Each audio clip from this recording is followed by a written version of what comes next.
오늘은 대림절 네 번째 주일입니다. 우리가 지금까지 소망의 왕으로 오신 예수님을 기다린다.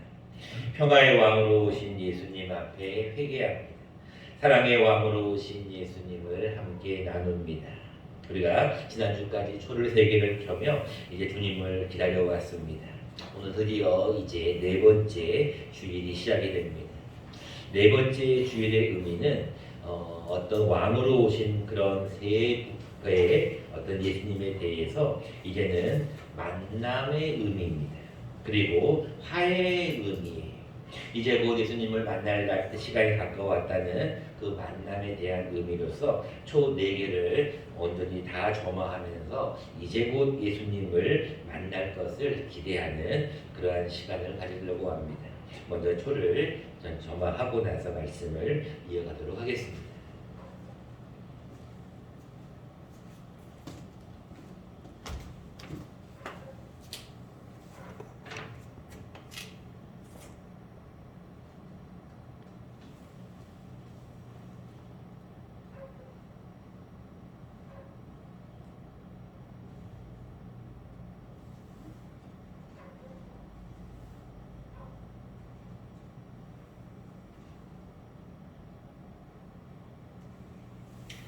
기도하겠습니다.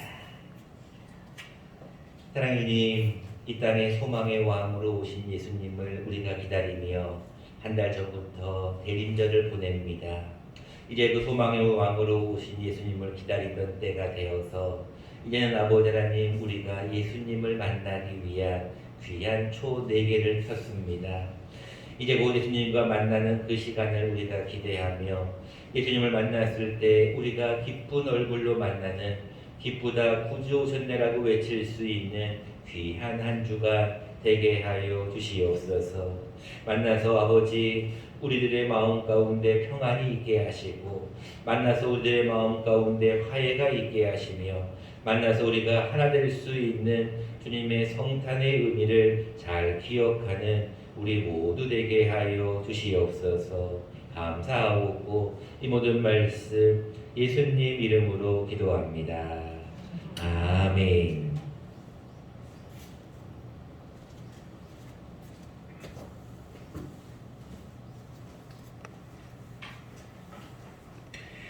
이제 여러분들 대림절 한 달 동안 기다렸던 시간 이제 초 4개가 다 점화가 되었습니다.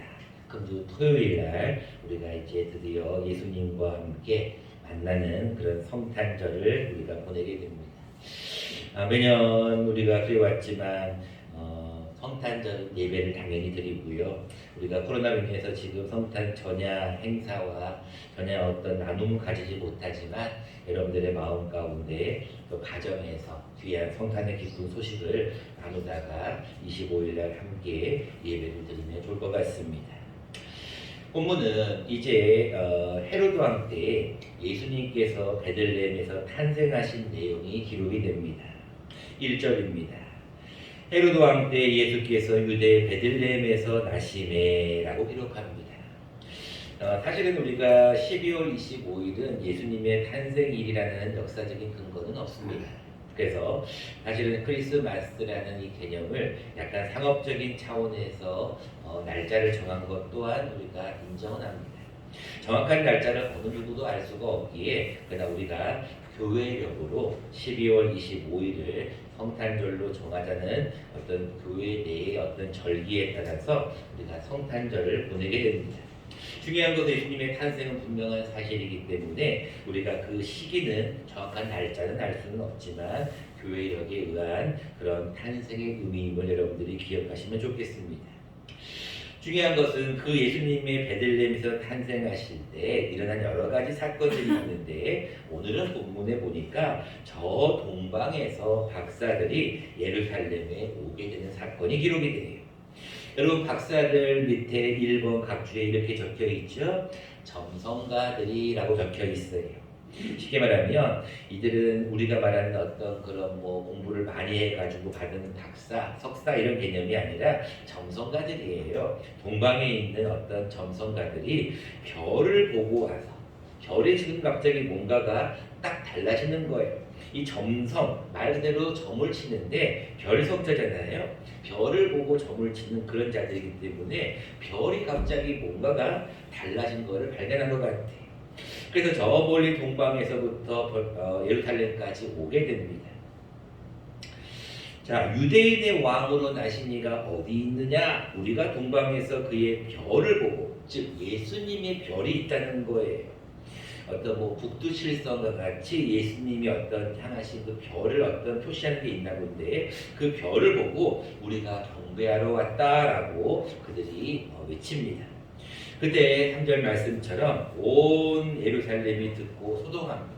가장 크게 소동한 이는 바로 헤롯 왕이겠죠. 왜 그럴까요? 분명하죠. 자기가 왕인데, 자기가 유대의 왕인데 유대의 왕이 어디 있느냐? 라고 물어보니까 당연히 놀라고 소동하게 되겠죠. 자, 그래서 왕이 묻습니다. 대제사장들과 서기관들을 불러서 야, 그리스도가 어디서 나겠느냐라고 묻습니다. 자, 여기서 우리가 다 아는 말씀이지만 조금 의문점을 제기할 것이 몇 가지가 있어요. 첫 번째는 아니 별이 그러면은 점성가들에 의해서 어떤 예수님의 별이 있다면 예수님의 별이 이 예루살렘이 아니라 베들레헴까지 쭉 가버리면 되는데 왜 갑자기 베들레헴으로 가지 않고 예루살렘 쪽에서 멈췄을까라는 의구심이. 두 번째 의구심. 아니 그러면은 거기 나와 있는 대로 대제사장들과 서기관들은 그리스도가 이미 어디서 나올 줄을 알고 있는 거예요.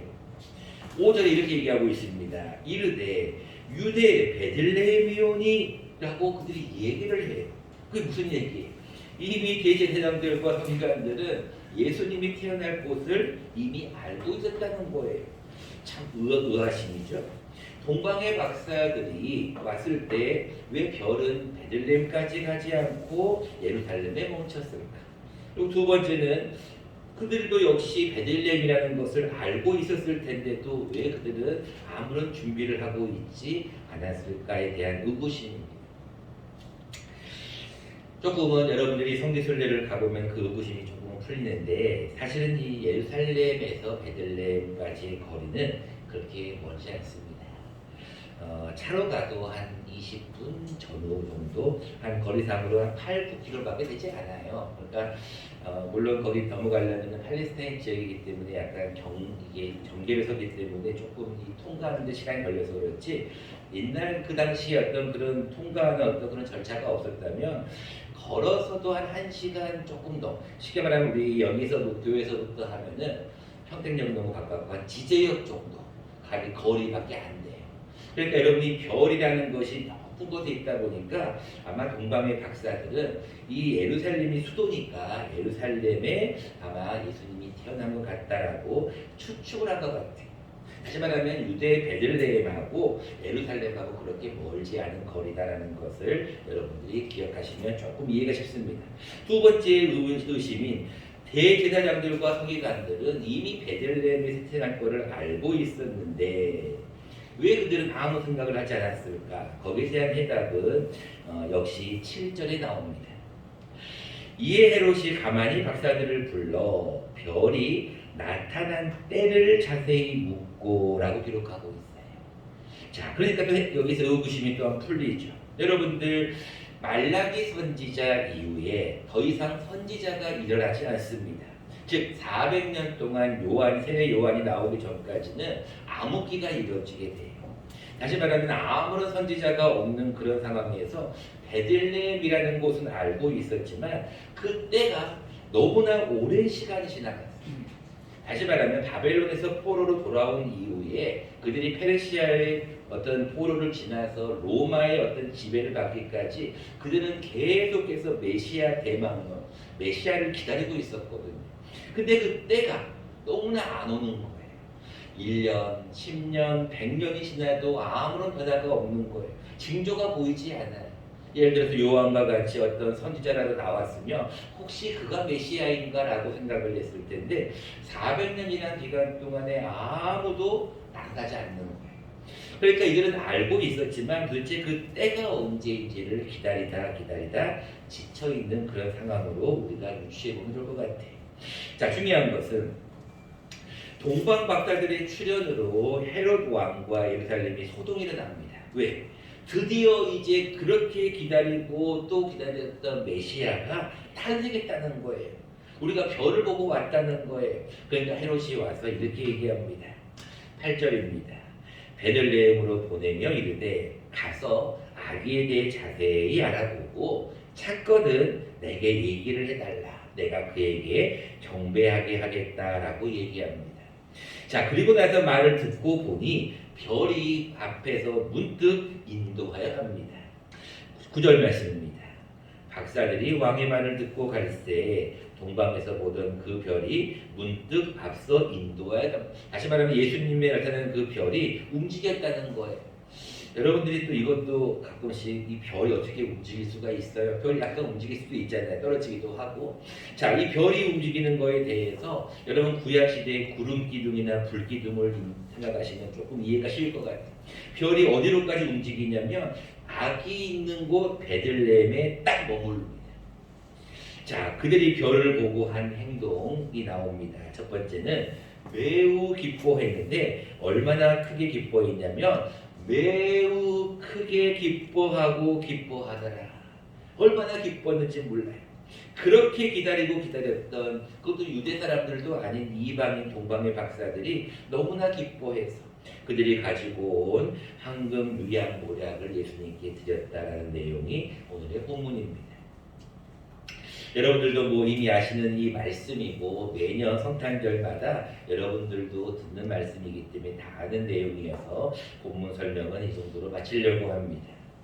자, 중요한 것은 오늘 우리가 이 말씀을 통하여서 성탄절을 준비하는 우리가 어떠한 마음으로 경배해야 될 것인가, 동방 박사들이 했던 그 경배를 본받아 우리는 어떻게 경배를 해야 될 것인가, 그리고 우리는 성탄절을 맞이하면서 어떻게 주님 앞에 예물을 드려야 할 것인가, 어떤 선물을 드려야 할 것인가를 오늘은 우리가 함께 나눠보려고 합니다. 첫 번째입니다. 우리가 경배해야 될 자세에 대해서 말씀을 나누려고 합니다. 제가 방금 여러분들에게 동방박사의 반응 두 가지를 말씀을 드렸습니다. 첫 번째는 너무나 좋아서 기뻐서 너무나 기뻐서 매우 크게 기뻐하고 기뻐했어요. 여러분들 한번 생각을 한번 해보세요. 여러분 어렸을 때 크리스마스 하면은 뭐가 떠오릅니까? 뭐 다른 거는 뭐 다 차치하고서라도 가장 좋은 것은 뭐예요? 성탄절 크리스마스가 되면 그래도 어떤 연말 또 어떤 가족 그리고 어떤 선물 기쁨 어떤 이런 설렘이 있었잖아요. 오늘같이 눈이 왔을 때는 더 설레었을 것이고요.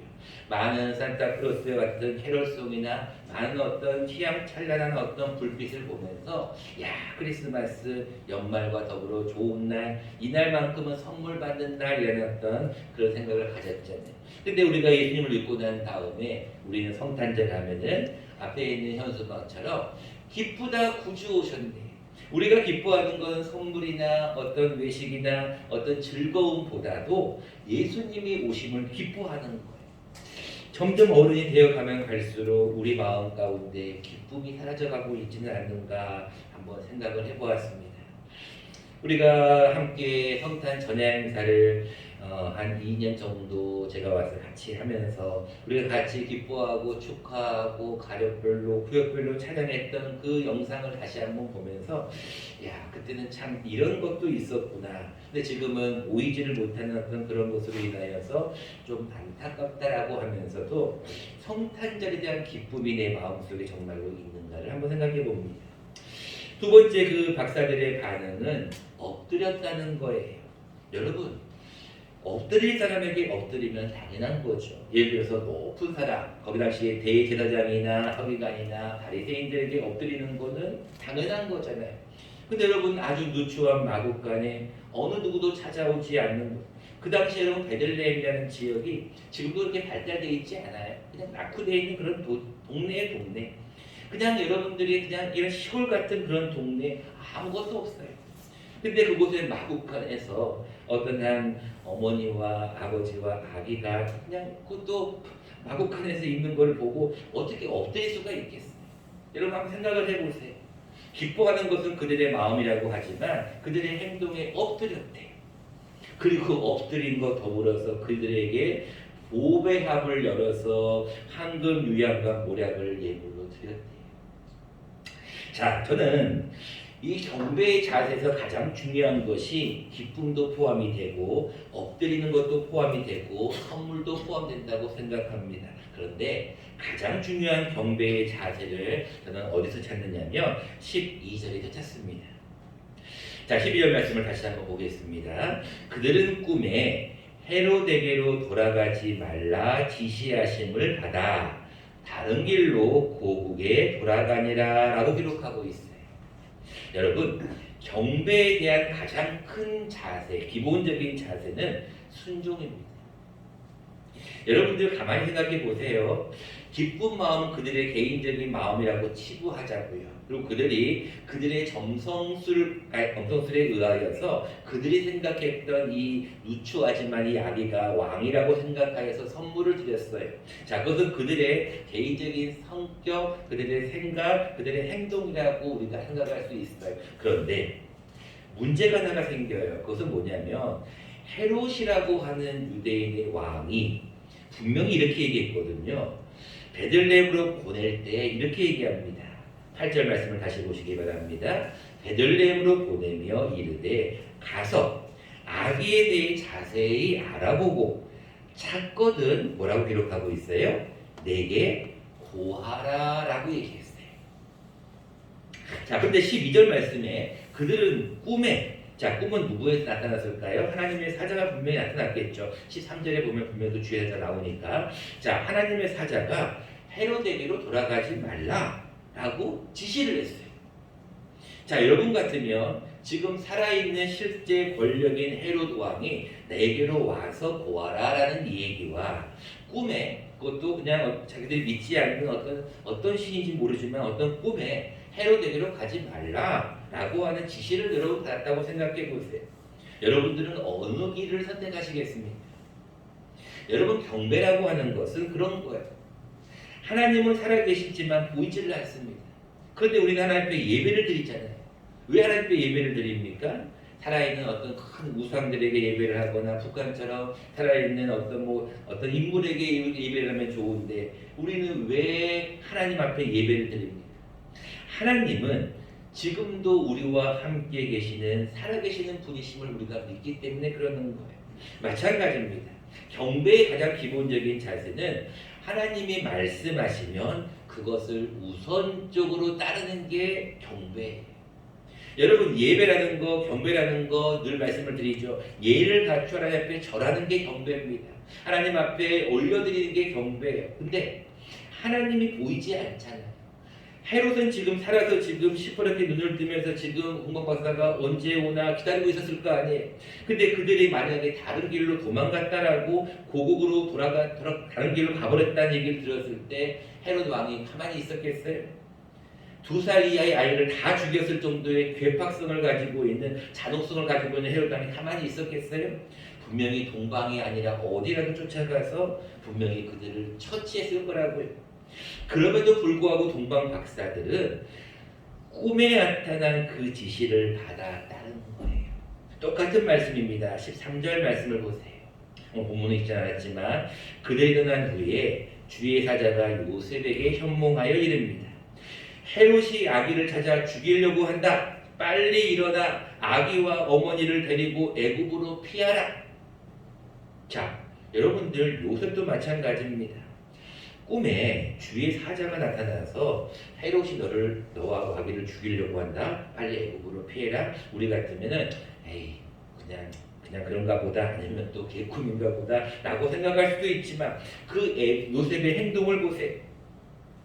14절 말씀입니다. 요셉이 일어나서 밤에 아기와 어머니를 데리고 애굽으로 떠나갑니다.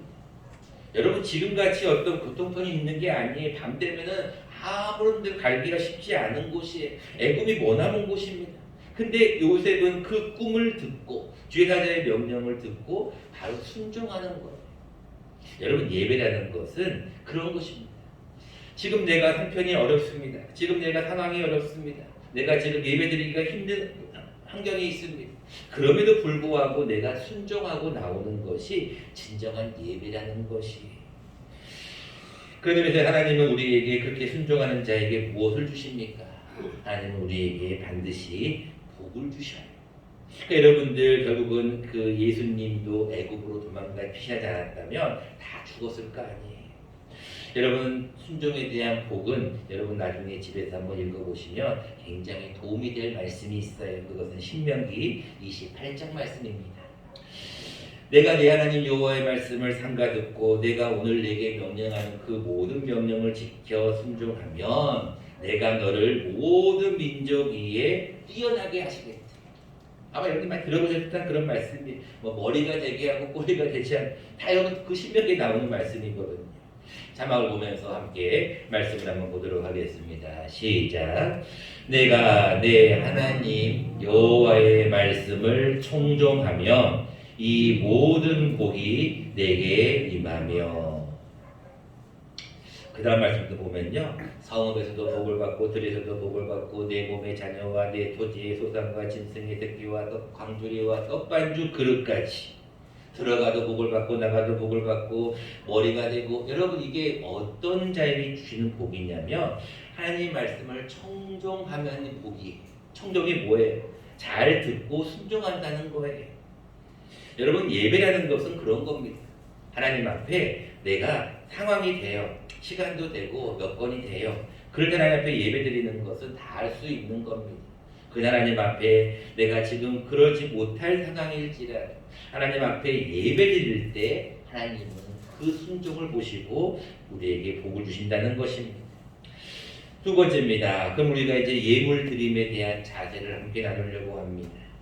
경배의 자세에서 가장 중요한 것은 순종임을 여러분들에게 말씀을 드림과 동시에 여러분들이 매주마다 예물을 드리는데 특별히 또 성탄절 되면 또 많은 분들이 성탄 감사 헌금을 하시겠죠.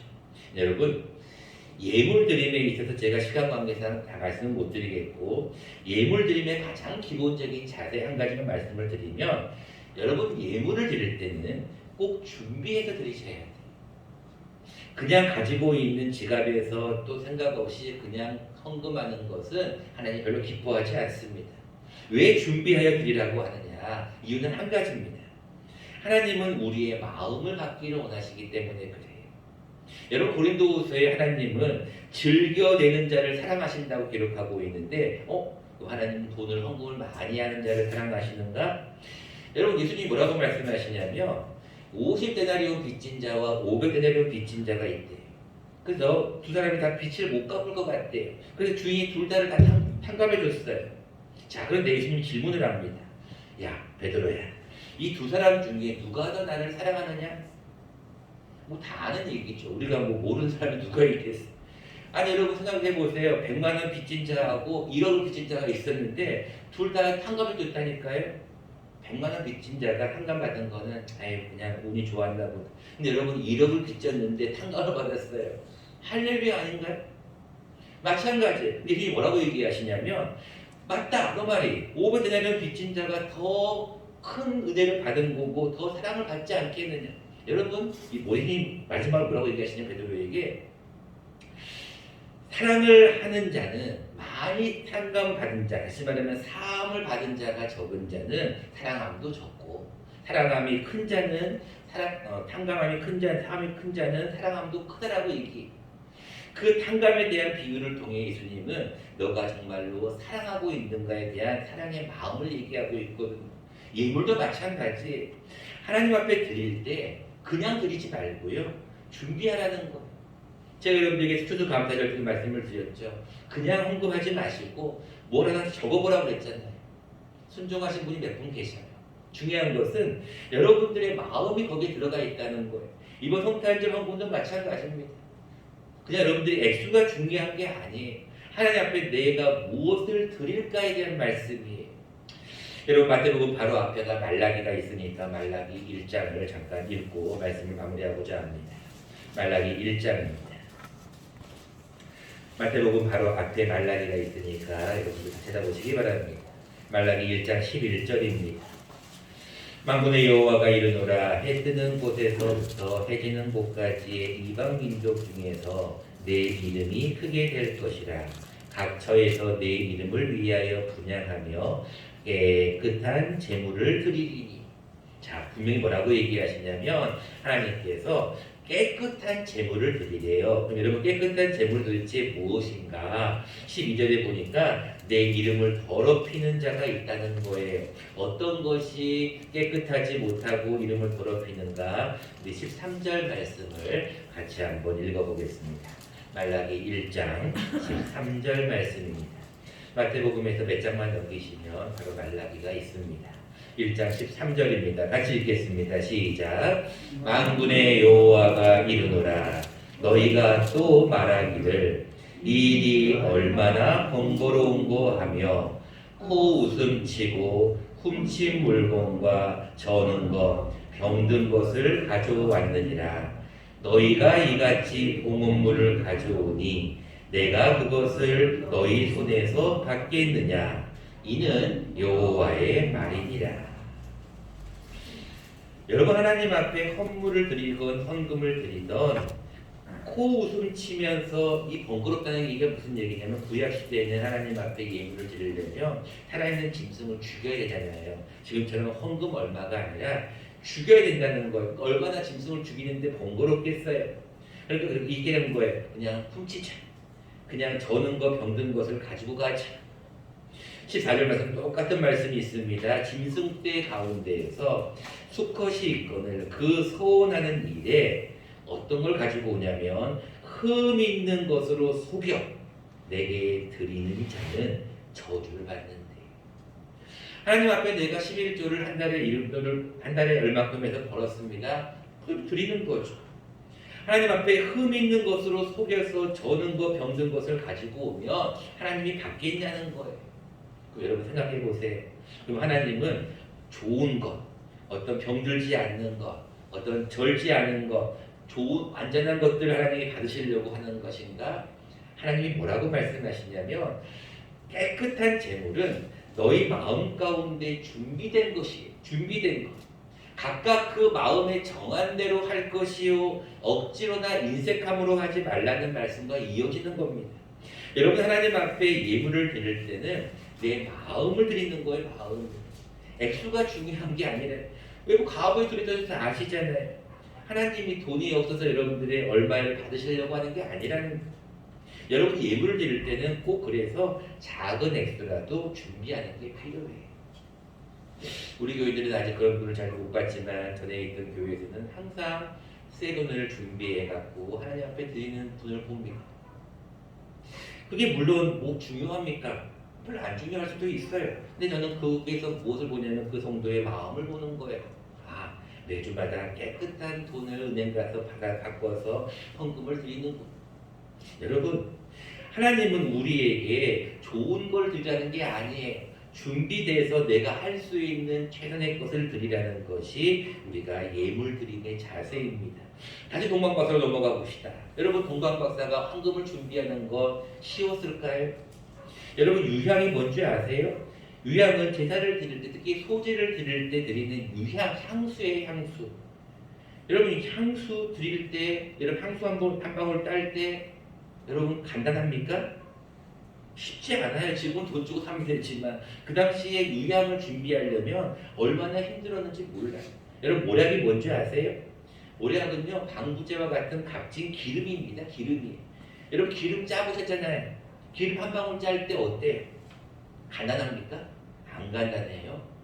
여러분들 동방박사들이 예물을 가지고 올 때는 얼마나 준비했겠냐는 거예요. 마찬가지입니다. 매년 다가오는 성탄절이지만 여러분, 이번 성탄절 때는 예수님 앞에 준비를 한번 해보자는 거예요.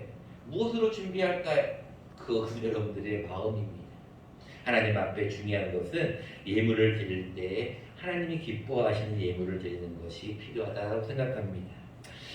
여러분, 이제 돌아오는 토요일날 성탄절까지 여러분 한 5일 정도가 남았는데 성탄절 기간 동안에 나는 예수님 앞에 어떤 마음으로 이번에는 예배를 드릴까, 그리고 나는 주님 앞에 어떤 선물을 드릴까를 잘 준비하여서 하나님 앞에 영광 돌리는 저와 여러분 되시기를 간절히 축원합니다.